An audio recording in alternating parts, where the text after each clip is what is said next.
When I was younger, my family was extremely poor and lived in a very old mobile home on some land my grandpa owned.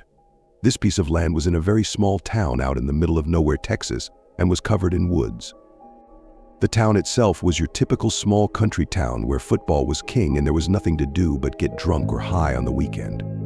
It was also the type of town, along with it being early 90s, where one didn't typically have to worry too much about locking their doors or setting an alarm.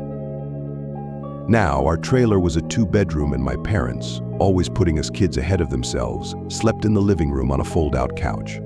My room was directly connected to it, and my sister's room was down a hallway past the kitchen and bathroom at the other end of the trailer.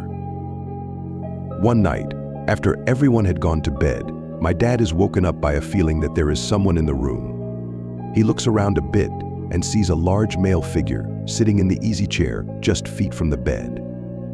My dad quickly flipped on the light switch next to his bed and saw it was a neighbor from down the road named Carter. Carter was known to be a frequent drug user and was often in trouble with the law because of these. My dad asked him what the fuck he was doing here and told him to get out, and he responded, "I can't get out. The demons are chasing me and your house is the only safe one." My dad, who I should is fairly large and terrifying person, responded that if he didn't get out and get out quickly, that the house would be a lot less safe for him. "If I leave, they'll get me. They've been chasing me all night. If they catch me, I'm dead." My dad's response was that there was no demons, but that if he didn't get the fuck out of his house, that he'd be dead. From what I've been told, since I was asleep for this part, my mom also hurled a few threats, and, while she may not be big, she was equally as terrifying. I believe it was her anger that finally scared him off.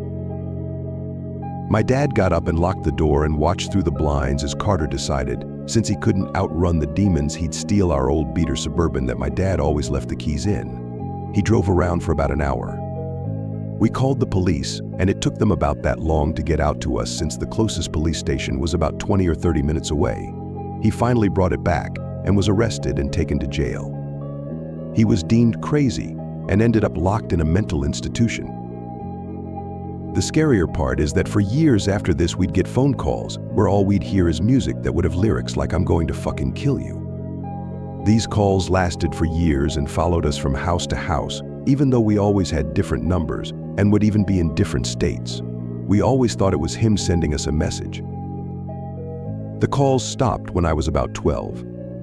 I later found out that it was around that time that Carter thought the best thing he could do for himself was soak himself in gasoline and set himself on fire.